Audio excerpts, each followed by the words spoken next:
Hi, Principal Manners listeners. This is Will Parker, host of Principal Manners, the School Leaders Podcast, where each week we bring you innovative, imaginative, inspiring ideas. And I'm here with my co-host, Dr. Jen Schwanke. Dr. Jen Schwanke, welcome back to this 5-minute question and response before we jump into today's show, which is going to be an amazing interview with Jim Van Allen, who co-authored a book based on John Gordon's Energy Buzz. This is going to be a great conversation, but here's a question that we have been sent that I'd like to answer. I gathered this question from a training that I was doing with APs when one of them asked as an exit ticket, how do you create schedules for observing teachers in advance? I think the advanced part was schedules in advance. How do you schedule teacher observations in advance? So let's go there for a minute. Put on the hat of that former principal that you were for so long. How did you do it? Well, this is the question based in optimism and hope, isn't it? Things are going to actually work out like you scheduled. Well, I do a lot of presenting to principals around the country. And what's so funny is every time I say, you guys have, the days that you have a schedule and you have a plan, and then some kid comes in and, says something really awful and that your whole day is ruined, and everybody laughs every time. So I think the one mindset you need to have is when you create this schedule in advance, you need to make it fluid in your own mind and in the mind of the teachers. Now, with that said, whenever I made an appointment, a scheduled time with teacher, I did everything I could to honor it, everything. So even if I had a discipline issue in the office, I would say, you know what, this is going to have to wait. I would ask for help from my assistant or counselor or whatever, so that I could honor that teacher's time, because they put in a lot of time and energy into it.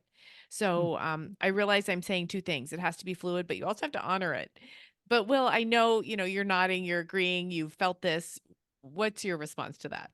No, I completely agree with everything you said. And this question may have been asked because in the training I was doing, I probably told a similar story, but I also talked to them about how important it became for me because that first year or two, Jen, I was just running around putting out fires, and I would remember like, oh my gosh, the observations are due. And I would just scramble and try to jam them all in. And it just felt so um ineffective.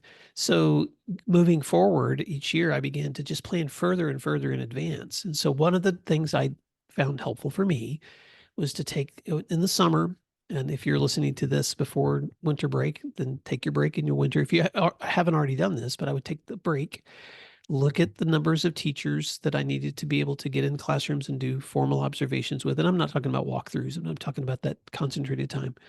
I would choose 2 or 3 a week, place them on my calendar, and then I would create a spreadsheet showing which teachers in each week of each school of the year I was going to be trying to concentrate on. They're my focus that week. And I would give the list to my teachers in advance and show them this is what to expect. That it means doesn't mean I won't be in your classrooms when that time's not blocked, but you're my focus for that week. The Thursday or Friday before that week, I would send them an email and just say, hey, reminder next week, you're my focus. Please warn me of a time that would not be good for me to come. Like, I don't want to be there if you're doing assessment the whole time. And so they would give me feedback. And then just like you, Jen, I would try to prioritize being there when I had said I would. And then if the school was burning down, then I had to be fluid and flexible and follow up. But that's what worked for me. You know what else? A trick that changed my life is when I turned control over to my secretary. It's a huge task, especially principals. You've got 200 staff members, some of you. I used to try and manage it all myself, spreadsheets and calendar invites, but inevitably something changes. Inevitably somebody gets sick or needs to postpone or whatever. And I ran that all through my secretary. She was so good. So hopefully you all have a strong secretary. But then if something needed changed, she would change it on my calendar. And this is the most important part. If somebody called or stopped by and said, hey, I need to see Jen tomorrow at 9:30, she could say, no, she has an evaluation. I'm so sorry. She was the one that could pass block for me. So let go, my friends, let go and let someone else be your calendar guru. Oh, I'm so glad that you said that. And I'm just going to refer Principal Manners listeners back to an episode that we did with Mark Schellinger, which I think I'm doing this off the top of my head, was episode 414. But in that episode, Mark and I talk about, because he's such a great support for principals trying to prioritize their schedules and their time.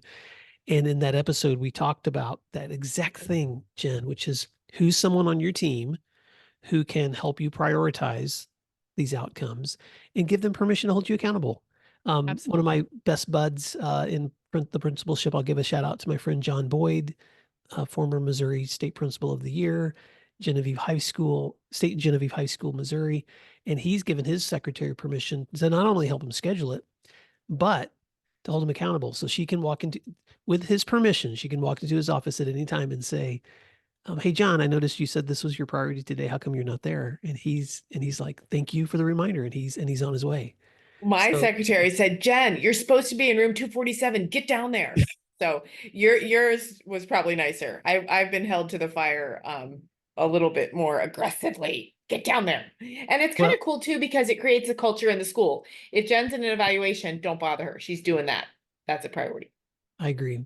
Well, as we wrap up this question, I just want to say to listeners who are trying to schedule things in advance, having another person on the other side of you can be so helpful. And I'm going to brag on Emily, who's now my executive assistant, who's listening into this conversation, taking notes for us, Jen. But every day when we meet, she asks me 4 questions. And these are the 4 questions I stole from Mark Schillinger. She says, what are you supposed to be working on? Why are you not working on it? What commitments have you made that you need to follow up on? And how can I help?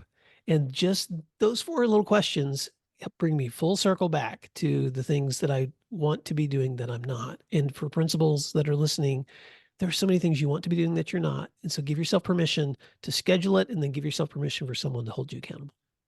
And we all need an Emily. We do.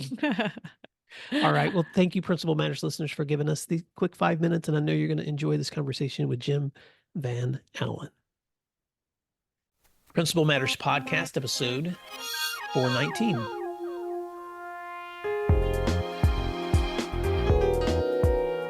Hi, friends. This is Will Parker, host of Principal Matters, the School Leaders Podcast, where each week we bring you inspiring, innovative, and imaginative ideas for your school leadership. This week, we're going to be talking about Energy Bus for Schools with my special guest, Dr. Jim Van Allen. Dr. Jim Van Allen is president of the Energy Bus for Schools. He runs the Energy Bus for Schools program, which gives schools the blueprint and framework to create a positive school culture. He coaches school leaders and superintendents on mindset, teamwork, communication, and culture building. Additionally, he speaks to schools and districts across the country with keynotes, trainings, workshops, and student assemblies. He's the co-author of the book, The Energy Bus for Schools, 7 Ways to Improve Your School Culture, Remove Negativity, Energize Your Teachers, and Empower Your Students, co-authored with best-selling author John Gordon. He's also a professor of communication studies. He teaches public speaking and interpersonal communication. He holds a bachelor's of science degree in public relations from the University of Florida, a master's in communication studies from Florida Atlantic University, and a PhD from Kaiser University. Welcome to Principal Matters Podcast. Feel free to fill in the blanks on that intro. And why don't you tell listeners something else they may be surprised to know about you? Hey, Will, it's good to be here, listeners. Thank you so much for being part of this podcast. Something else interesting, we are right in the middle of starting up a brand new soccer program in my community. We're starting it from the ground up. It did not exist before my wife and I started this program, so we're trying to bring more youth sports to our community. We love to serve. You heard that introduction. I love working with students and schools, and my family and I are very, very active. So we are, like I need more to do. I have 3 kids and teach online and work for John Gordon running his whole education wing. And now we're deciding, hey, let's start a soccer program. But you know what? Few are called to serve, and I'm excited to be part of that mission along with many others that I'm a part of. Well, you're coming to me from sunny Palm City, Florida, and I should have mentioned your wonderful family and your children, Brady, Brendan, and Brendan. It's exciting. I'm the father of 4, and of course, I'm sitting here in not as sunny Tulsa, Oklahoma. But thanks for that intro, and kudos on taking on a soccer program in the middle of all the other craziness of family and work. Before we jump into the new book, I'm just curious to know, you did some really interesting research for your PhD. And so I wanted to ask you this question. I wanted to pick your brain while I had you in the room. So we will talk about the book, I promise. But I wanted to ask you, what were some of the key takeaways from your research on the impact of sustainable professional development for schools? Because that's a really interesting topic. Anytime you're looking at picking a PhD dissertation topic, it is a defining moment, right? It is one where I agonized over what am I going to write about, and I bounced from idea to idea, and had my chairperson deny many of my ideas because it was too broad or whatever the case was. And then all of a sudden, I thought, and I'm like, you know what? The energy bus, like, why not do something around this? Like, it's been part of my, at that time, it had been part of my life for, 7 years, from '07 to, to 14 there, at 2014. And I was speaking to a lot of schools, and a lot of our schools have read The Energy Bus. If you're an aspiring leader on here, principal, educator, you probably have heard of John Gordon. He's written now 30 books, and 16 of them, including the one him and I wrote together, are bestsellers. So, there's a lot of educators that surrounded read his books. And we had the idea of starting an Energy Bus for Schools program. His flagship book, The Energy Bus, is read by, countless schools out there because they want the messaging. They want to know, hey, how do I get people working stronger and closer together and be unified, right? The whole bus theme. And the picture on the front cover is a school bus, right? It wasn't intended to be for schools, but schools gravitated towards it. So I was brought in a lot as a speaker. The school would read a John Gordon book like The Energy Bus, do a book study, pretty common, right? You all are nodding your heads out there, pretty common. And then they want a speaker to come in and talk about the book and do a workshop. So I was doing a lot of those. I love those. However, we were getting feedback about, what, we want more. Like, we want, what's next? We read the book, we heard the speaker. Now what? How do we stay energized and cascade this throughout the entire school year? So I started thinking about that. We were developing our Energy Bus for Schools program, which are like material and activities for students and staff that they can use in their classrooms to make the Energy Bus principles come alive. And I said, you know what? I'm gonna study the early impact of this program. We started with 5 model schools. I said, you know what? I can go into one of these schools. I can measure the impact of the program. I can talk to all the teachers of how they feel about Energy Bus, how it's worked for them. And as you're writing this, you're getting amazing results. You're also doing a ton of research, for your backstory, right? For what you're doing for your research behind the dissertation. So I started looking at how schools out there are craving sustainable professional development, meaning PD that lasts the entire year. There's a check-in procedure after the speaker is done. There's materials for them to use after the speaker is done. There's activities that they can be doing in PLCs. So that's what my research really looked at, was why it's needed, what teachers are asking for, and that changed everything for us. Like, when I got the results from my dissertation, it found that this program is working, and it was working because teachers had the tools to use the entire year to build their culture, as opposed to a one-off training at the beginning of the year. And then, who was that guy who spoke here 3 months ago, right? Yeah. Did he have hair or not, right? So that was really the heart of it, and I'm excited that the results were so positive. I am so glad I asked you that question because that's brilliant research, by the way, Jim. And I just have to make an application because the flagship product that I do is something called the Grow Leadership Academy. And as I've worked with school assistant principals and principals and directors, I noticed the same thing, which is I could come in with a book, I could do a day with them or half a day or whatever. But what I discovered is if I could create ongoing professional development once a month or materials for which they could continue those conversations. But a lot of the times I'm just continuing those conversations, sometimes virtually, sometimes in person. But it's that ongoing work where you build real capacity, and you can really see that development. So I love it that your research actually confirms that practice is something people crave, and it's something that's effective as well.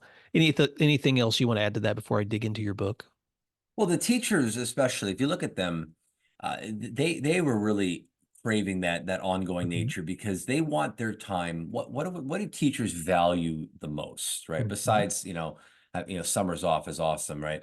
And being showered with gifts and food, which they're much deserving of. They value their time, right?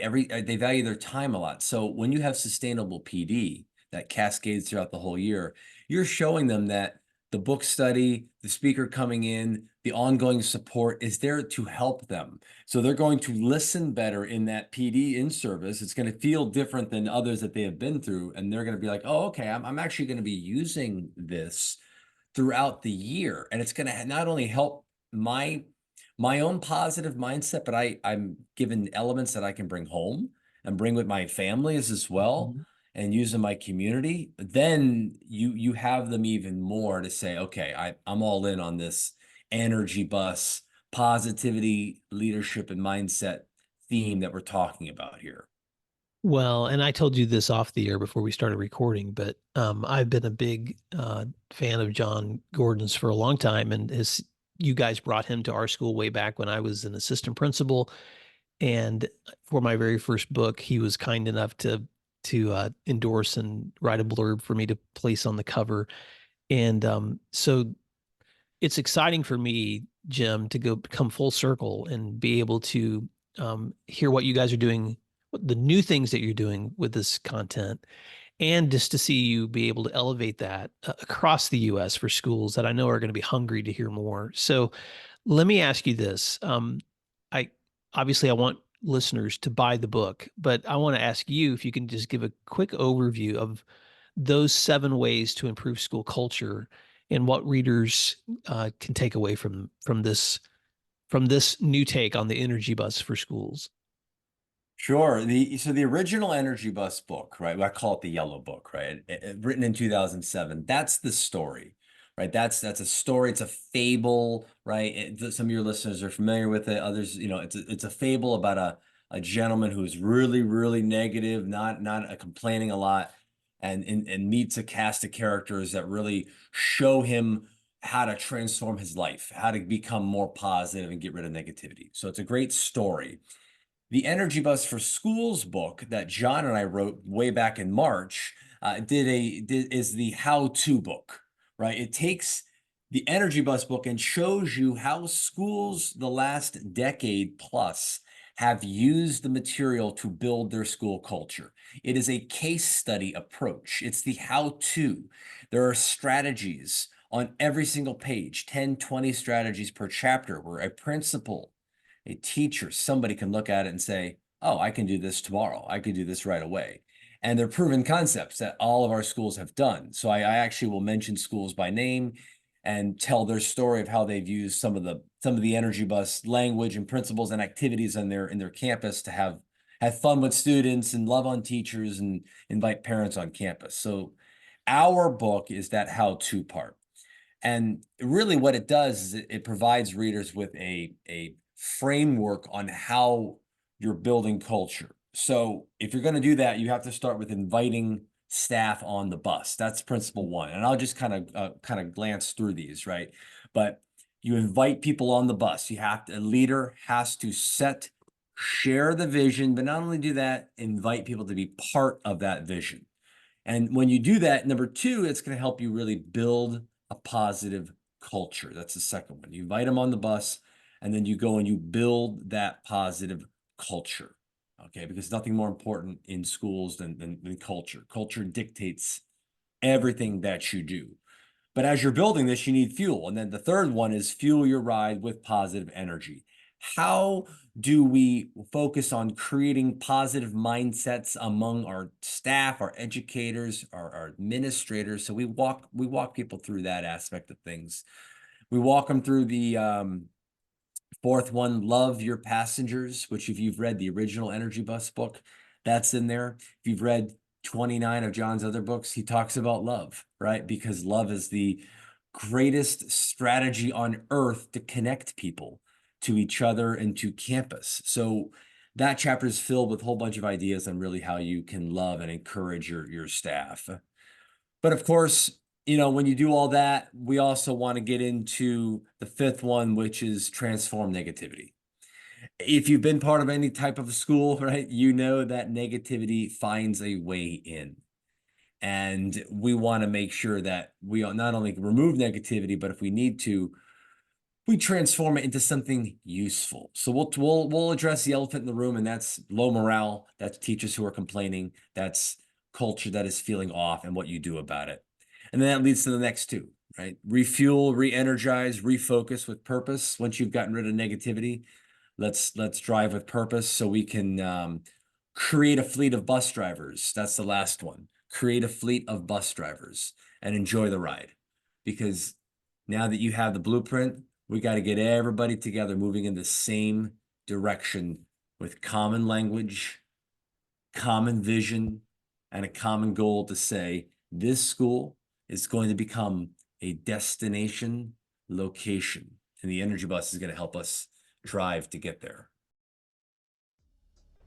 Let's take a moment to thank our sponsors, and then we'll be right back. Everyone talks about the power of data-driven instruction, but how do you actually get the right insights and know the best next steps? The secret is IXL.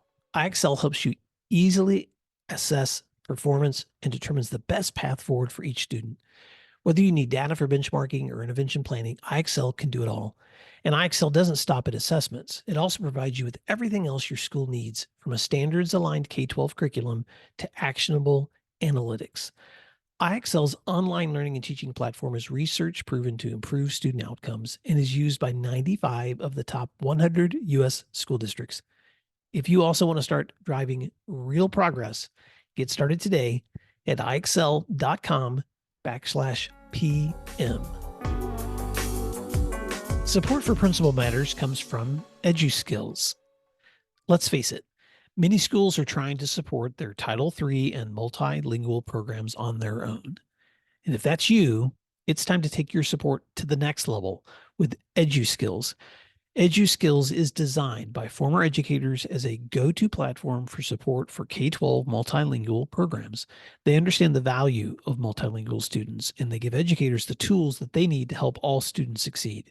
From improving language acquisition to boosting family engagement, EduSkills offers cutting-edge tech and services for districts of all sizes.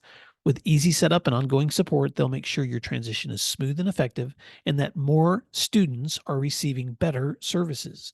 Ready to get started? Visit eduskillsllc.com or call 405-879-9898 to schedule a demo. EduSkills, breaking barriers and building bridges for multilingual education. Well, I just have to celebrate before I dig a little deeper, Jim, the applications of that work. First of all, I'm so excited for readers to get a hold, for my listeners to get a hold of a copy of this book, to see the how-tos with each one of these areas and in the ways that you guys have seen this demonstrated over the past 10 years in schools across the U.S. I was telling you about a friend of mine off the air who told me that he had rearranged his summer vacation schedule to be present when John Gordon's coming to Oklahoma to speak here. And I'm just going to call him out by name because I know he probably will listen to this episode. But Bo Brannon is the principal of the 9th grade freshman academy in Union Public Schools in Tulsa, Oklahoma. And we had an interview a few episodes back where he was describing his hiring practices. And it was so interesting because as you were just going down the list of those 7 areas of inviting people onto the bus with your vision, building a positive culture, fueling your ride with positive energy, loving your passengers, transforming negativity, refueling, refocusing, creating a fleet of bus drivers, Bo's practices like so reflect that. He told me the story of accidentally calling someone one day that he thought was a potential candidate for an opening at his school, and then realizing halfway through the conversation that he'd called the wrong number. But he did such a great job of selling the school that the person actually said, I live in the community and you just inspired me so much. Can I come by and visit your school? And he hired that person on a cold call. for another position Wow. in his school. And so when you were just going through those descriptions, I was like, here's a guy who's told me that John Gordon's book, John is his favorite author. And so I am so excited to have listeners connect the practices with each of these areas because they work. So let's go there next. Talk to me a little bit about, because I know you have so many examples, but let's share a few examples that connect back to those priorities. No, of course. And you know, I think we should start with the, you know, we can do a few, but like invite your staff on the bus. That's number one. If you read the Energy Bus for Schools, we talk about the need to invite people to be part of your vision. If you're a leader out there, right? Leaders have to be visionary, right? And you have to be delegators so you can execute the vision, okay, and get people on board to help with that, but get them to believe in you. So the story with this one is I was visiting Bartlett ISD in Texas we're talking now summer 2023. And I was invited there to do a keynote address on the energy bus. Of course, they'd read the book. Hey, come speak to our convocation. Okay, small little place in Texas. And I was walking around with the new superintendent, and just he was showing me everything that they were going to be remodeling, and they were going to change. They were moving the football field, moving this and that, and taking me through the whole little campus there. And he said this used to be an A district, huge football community. Okay, you know, Oklahoma, Texas is all about that football, right? And thriving area. And then all of a sudden, right? He mentioned it. They started losing football games. Some industries left the area, and the place really collapsed. And it went to being almost like a D school district. People were leaving in droves. The place is literally falling apart. And I said, and we were walking around. I go, well, what made you take this job, right? Because he took the job knowing that they were in this dire situation. And he looked at me and goes, hey, I'm a builder, right? I'm a builder. I want to invite people to be part of this mission. He's a John Gordon fan. He's an Energy Bus fan, right? And he was using that work to really fuel him and fuel his own community. And wouldn't you know, like it took him 2 years, but he actually, you know, was strong enough of a communicator and a leader, and he convinced voters and the community to pass a $20 million bond, right? And it brought money to his community, to his school. And they asked him one question. It failed the first vote, okay? Second time around, he was persistent. They asked him one question. How long are you staying? Right? Because they didn't want him to get this bond, build it, and then I'm out. I'm going to Austin ISD, right? I'm going up to Tulsa ISD or whatever it is, right? And the big districts. And he said, I'm here. I'm sticking around. I'm going to build here. And one of the number one ways he did that, right? Is inviting people to be part of his vision. Okay. And that included the community, teachers, staff, everybody. He invited them to be part of his vision, and he showed them how he was going to turn this place around, not just with the money. Of course, we need money to do everything, right?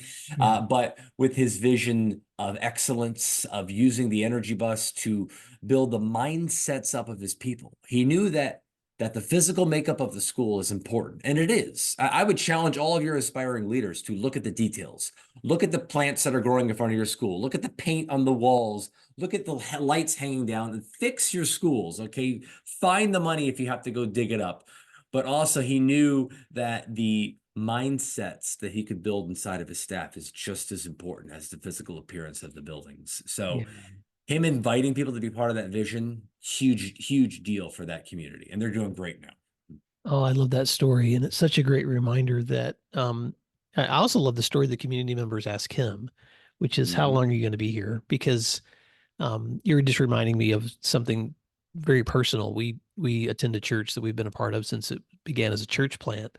And 12 years ago, when the church brought in the pastor, and he was young, had been a campus minister, and he and his family were relocating. And I remember I got to sit on the search committee, and after he was hired in that position, we were having lunch together one day, and I kind of asked him the same question: how long do you think you'll be around? And he said, well, to be honest, no offense, but I'd like to be the one who gets to bury you someday.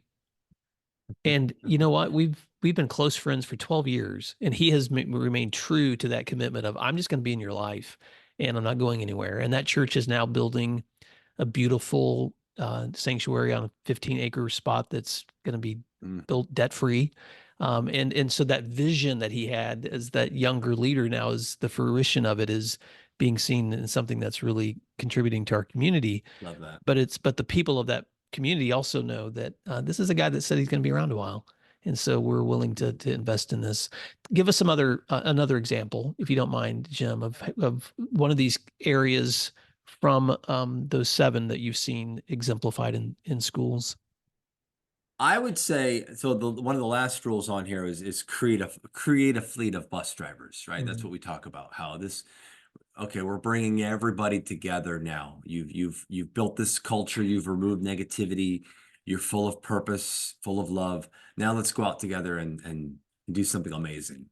And we have a school that we've worked with our Energy Bus for Schools program for the last 3 years or so now, which is remarkable. Schools that join the program tend to stick around because they become the Energy Bus becomes part of their culture. It's not a theme, right? It's a culture thing. We have a school in Iowa, Spirit Lake Elementary up there in northern Iowa, and they joined the program early on. And they do something really unique because they want culture to feel fun and engaging and exciting for their students, right? And they rent out a local theme park. I think they have a lot of good connections and PTA funds, parent teacher funds there, and a little theme park up there in northern Iowa. And they take their students there. And what they did is they put up different energy bus rules in front of each ride, right? And before the students could go on that ride, they had to just do a quick little learning activity. Hey, here's love your passengers, and it was maybe some cutout hearts, and they had to write a message to a teacher, all right, and then fold it and give it. So they were learning, and they got to ride the ride. So there was energy bus stations set up all over the theme park, and they have now done this for the last few years because they want it to be fun, right? We got to go back to the basics here. Like Mm. schools, culture, they should be engaging places that are fun to be at for everybody. Students, especially, and staff, of course, but it takes a leader to say, how can we infuse that here? Of course, we want kids to be safe and learn and you know, check the boxes for the standards and all that. But let's let them have some fun and give them some memories that they were going to want to chase later on in life, right? So I love that one because they do a great job of creating that fleet of student bus drivers that are going to love school, want to be part of it more. People are going to want to move to that area to go to that school because they see how engaged they are. And you and your listeners know schools play a huge role in property values, in the strength of a community, of business, of livelihood. And I'm a firm believer that you create great schools, you're going to create great communities, and people are going to flock to those places because they want to be part of something amazing. Ye- Wow. My mind is exploding with ideas, Jim, just from that story you just told about that Northern Iowa school. I'm just thinking about, okay, Principal Matters listeners, I just had to say this out loud. There's free PD right there for you in terms of like, okay, you could um, take every one of these seven areas and apply that same concept on a walk through the school or an orientation for students or a welcome back staff gathering. Or, I mean, there's so many ways I could see this applied with student councils, the National Honor Society. And Jim, I also know you guys actually create content and PD for schools. Talk a little bit about what that looks like for schools that would be interested in, like, man, bring it, Jim. Bring what would we experience if we brought you guys here to help us do something like this year long with our community? Well, certainly, if you're bringing in the Energy Bus for Schools program and the content that comes along with that, first of all, that program can be done as school can go through it kind of self-directed if they wanted to, meaning you have access to a portal. We have classroom activities on there that are grade level specific that all reinforce a different Energy Bus rule that the school would kind of camp on every few months. There's coaching calls for our schools and school leaders. But at the same time, a lot of my energy bus schools, they want to bring in a speaker sometimes to just help that outside voice, right? As you know, Will, just to be that outside voice to help lift it out, get that bus going out of the station. And the way I do that is very unique. I'm a speaker who loves to interact, who loves to engage with my audience. It's activity filled, it's discussion based. It's hey, tables, talk about this, do this, stand up, present. We have station work where they're getting up and they're going to flip charts. Like, it's very collegiate. They're writing on the flip charts in groups. We're coming back together. We're talking about all these ideas. And most importantly, they have a plan when they leave my workshops on how they can use the energy bus on campus in multiple different areas. School communication, parent involvement, classroom activities, whether they want to become an energy bus school and be part of our program or not, right? I'm still giving them that plan to follow. So like my PhD dissertation, right? There's sustainability with it after I leave, right? It's not just, hey, here's the energy bus principles and bam, that's it. No. It's, hey, let's learn what these principles are. Let's engage with them, but then let's put a plan together on how we can actually use them. And then I can use that to follow up with the school later on in coaching sessions. Or if they join the Energy Bus program, it's the follow-up is already built in, right? Because we're meeting monthly with all my schools. So, all right, listeners. At the end of today's show notes, we're going to have some resources for the Energy Bus for Schools book, the Energy Bus for Schools program that Jim just described, also the Energy Bus for Schools YouTube link, so you can jump in there and see some of this content through video if you want to. Jim, as we wrap up, I like to ask this question to leaders, for other leaders, because so often when listeners reach out to me, we may be able to have a short conversation. I've had the privilege to sit across from leaders so many times to talk to them about their work. So I just want you to pretend for a moment you get 30 minutes, or actually, I'm just going to give you a few minutes here, a couple of minutes to sit across from a leader with coffee who's just asking you, wow, there's so much here I could be doing in my school. What's that one or two points that you really want to drive home to that leader of just hold on to this as you think about really building strong community, strong culture in your school? I would tell them this simple story, and it's a short one. All right, we had a principal wanting to do an energy bus, book study, brand new principal. Okay, and they did it at the beginning of the book school year. They introduced the concept, the books. They had a teacher approach them and say to the new principal, "I've been here before you, and I'll be here after you, and I'm not changing." Okay, this is what a teacher said to a new principal trying to do an energy bus book study, okay, years ago. They wrote in about this. They did this whole book study, did the energy bus. This is before we had the program, right? And at the end of the year, the teacher approached the same principal and said, "Listen, I can't work here anymore. This place is just too positive for me."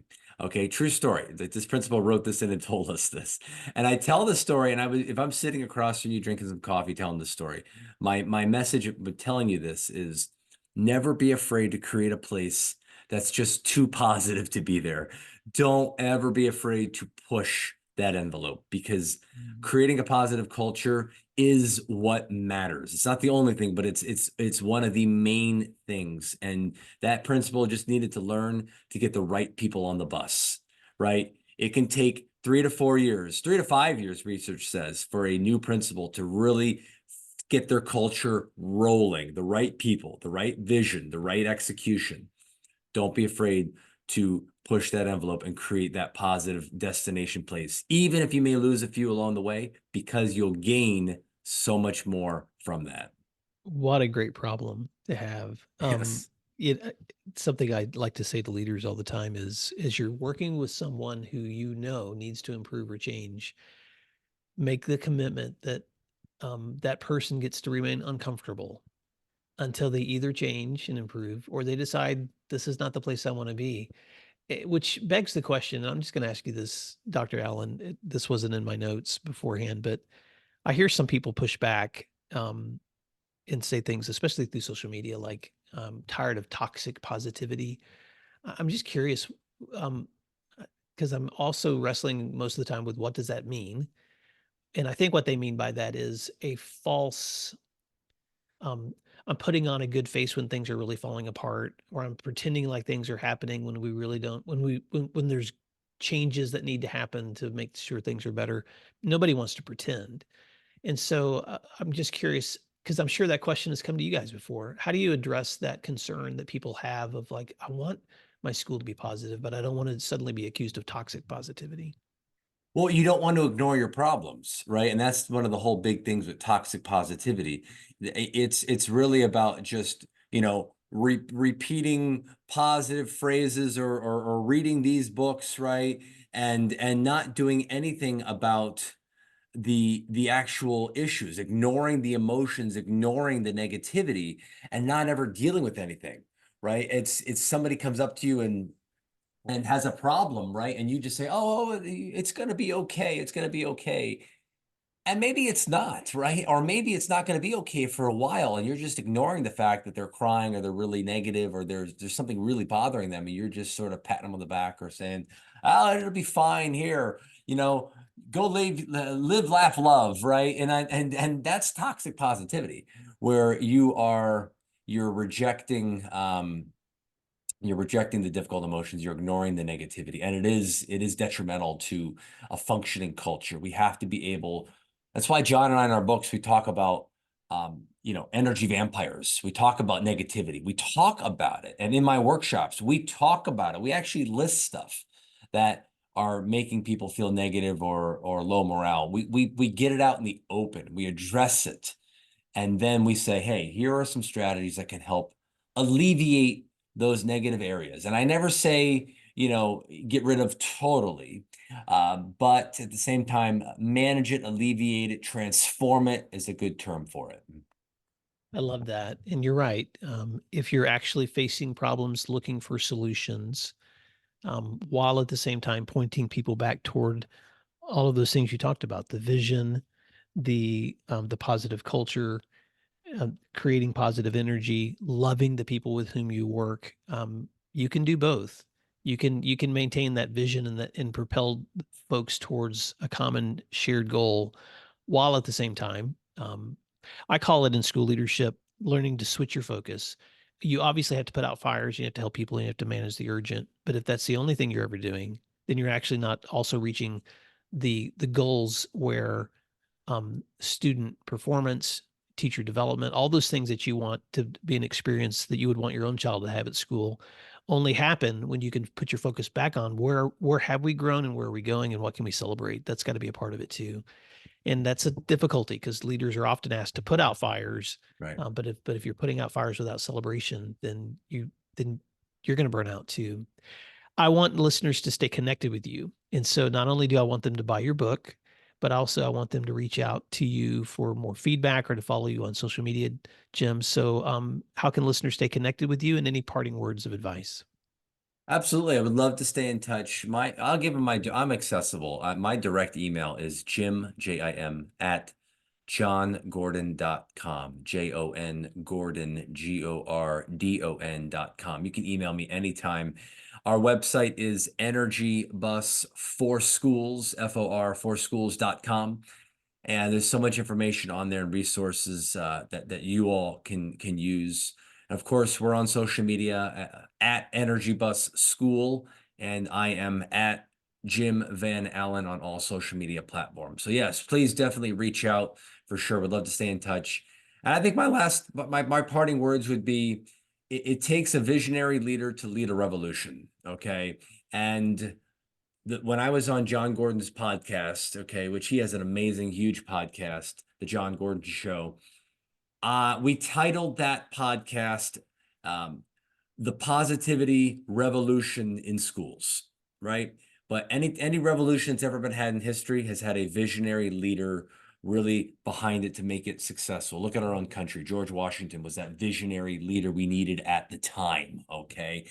And I'm encouraging your aspiring leaders and your principals to be that visionary, to lead a revolution on campus of saying, you know what, we're going to do everything it takes to create this place into a destination location, and have that mentality be, why not us? That'll help for sure. Love it. Well, Principal Matters listeners, the book is The Energy Bus for Schools, 7 Ways to Improve Your School Culture, Remove Negativity, Energize Your Teachers, and Empower Your Students, written by Dr. Jim Van Allen and John Gordon. Dr. Van Allen, thank you so much for the opportunity to share to hear the feedback from your great book and Principal Matters listeners. Thank you for doing what matters. We'll talk to you again next week. Thank you. You can find free resources like this one at williamdparker.com. Subscribe for our free weekly newsletter, which contains bonus material, and also check out the links for Grow Academies, Masterminds, Executive Coaching, and Keynote presentations from my books, as well as from Principal Matters Associates. You can find out more under our speakers tab at williamdparker.com. Thank you for learning together, and thank you for doing what matters.